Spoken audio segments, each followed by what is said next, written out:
नमस्कार।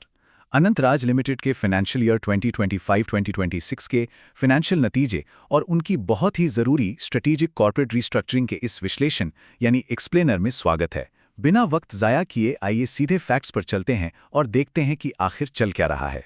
तो इस विश्लेषण में हम इन मेन पॉइंट्स को कवर करेंगे।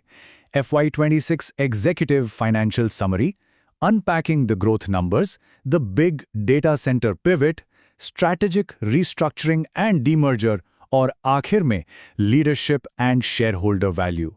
चलिए शुरू करते हैं। शुरुआत करते हैं पहले सेक्शन से, FY26 एग्जीक्यूटिव फाइनेंशियल समरी। ध्यान दीजिए, 2579.08 करोड़ रुपए ये कोई छोटा मोटा नंबर नहीं है।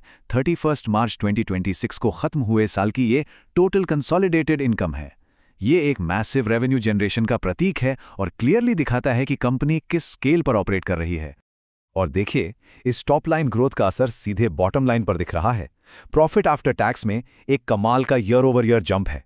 ये 425.82 करोड़ से बढ़कर अब 557.02 करोड़ हो गया है। प्रॉफिटेबिलिटी का ये इतना बड़ा उछाल एक बहुत ही क्लियर कहानी बयान कर रहा है। वैसे इन प्रॉफिट्स के पीछे प्योरली ऑपरेशनल रेवेन्यू का मैसिव स्केल है और ये कोई हवाई अंदाजा नहीं है, बल्कि ऑफिशियली ऑडिटेड फाइलिंग्स में दर्ज ठोस आंकड़े हैं। इस एक्सपेंशन का सच डायरेक्टली इन पेपर्स में देखा जा सकता है। अब बढ़ते हैं दूसरे सेक्शन की तरफ, अनपैकिंग द ग्रोथ नंबर्स। आइए इन एनुअल रिजल्ट्स की समरी को समझते हैं। अगर हम ग्रोथ को बुलेट पॉइंट्स में समझें तो हर मेजर फाइनेंशियल इंडिकेटर ऊपर की तरफ ही जा रहा है। टोटल इनकम 2100 करोड़ से एक्सपैंड होकर लगभग 2580 करोड़ हो गई। ऑपरेशन से आने वाला रेवेन्यू नए रिकॉर्ड पर है, एग्जैक्टली 2511.60 करोड़। इसका डायरेक्ट इंपैक्ट ईपीएस पर हुआ, जो 12.43 से जम करके 15.11 हो गया। और प्रॉफिट बिफोर टैक्स वो 490 करोड़ से बढ़कर सीधे करीब 662 करोड़ पर पहुंच गया। मतलब मजबूत ऑपरेशनल एग्जीक्यूशन हर तरफ दिख रहा है। और अगर सिर्फ स्टैंड अलोन कोर ऑपरेशंस पर फोकस करें तो नंबर्स बिल्कुल अलाइंड है। Stand alone income almost 1571 crore रुपए को छू रही है।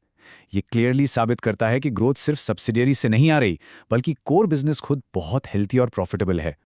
अब आते हैं तीसरे और सबसे एक्साइटिंग हिस्से पर, the big data centre pivot. इस टाइमलाइन को ध्यान से देखिए। एक ट्रेडिशनल रियल एस्टेट डेवलपर से एक मॉडर्न इंफ्रास्ट्रक्चर प्रोवाइडर बनने का क्या स्ट्रैटेजिक सफर रहा है। 2019 में इनिशियल शुरुआत, फिर 2022-23 में कोलोकेशन सर्विसेज को ऑपरेशनलाइज करना।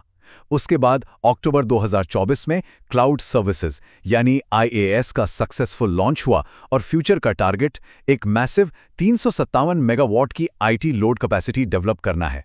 ये वाकई एक गेम चेंजर है। 20,000 करोड़ रुपए। बिल्कुल, ये फिगर सुनने में थोड़ा अनरियल लगता है, पर ये टोटल प्लान्ड इन्वेस्टमेंट है।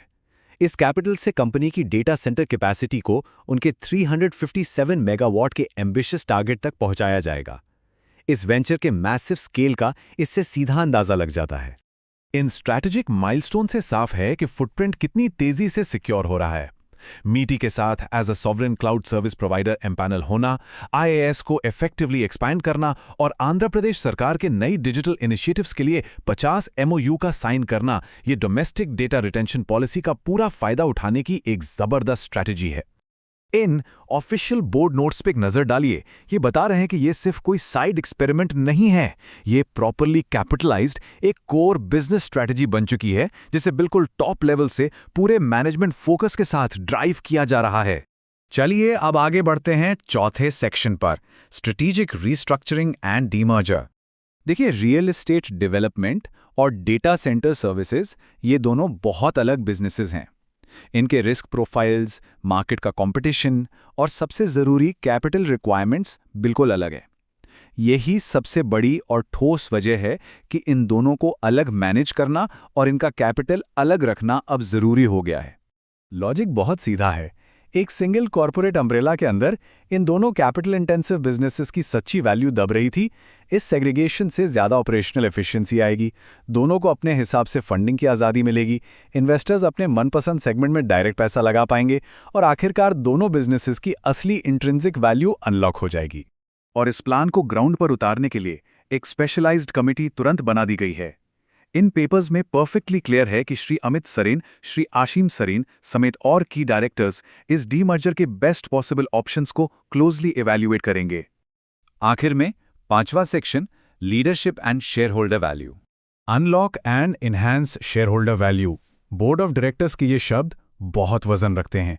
इस पूरी रीस्ट्रक्चरिंग और टाइट फाइनेंशियल डिसिप्लिन के पीछे जो मेन गोल है वो इस एक फ्रेज में बिल्कुल साफ झलकता है।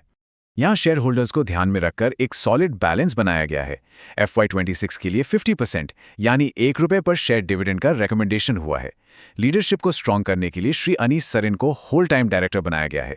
फेयर डिस्क्लोजर की पॉलिसी रिवाइज हुई है और रिसेंटली रेज किए गए QIP फंड्स का एग्जैक्ट यूटिलाइजेशन हुआ है बिना किसी डिविएशन के। ये डायरेक्ट ट्रांसपेरेंसी है। ये ऑफिशियल रेगुलेटरी फाइलिंग इस डिविडेंड पे आउट कमिटमेंट को सॉलिडिफाई करती है। जरा सोचिए, डेटा सेंटर्स में 20,000 करोड़ के massive infrastructure investments lined up होने के बावजूद इन्वेस्टर्स को कैपिटल रिटर्न करने का ये डिसीजन दिखाता है कि मैनेजमेंट की फाइनेंशियल प्लानिंग वाकई टॉप टियर है। और अब आखिर में एक बहुत बड़ा सवाल, जब ये दोनों एंटिटीज आगे चलकर पूरी तरह अलग हो जाएंगी तो मार्केट इनकी वैल्यू आखिर कैसे तय करेगा? ये देखना सच में कमाल का होगा कि एक लेगेसी रियल एस्टेट टाइटन को और उसके इस नए highly independent digital infrastructure engine को कैपिटल मार्केट्स कैसा रिस्पॉन्स देती हैं। इस एक्सप्लेनर में इतना ही। इस विश्लेषण से जुड़े रहने के लिए बहुत शुक्रिया।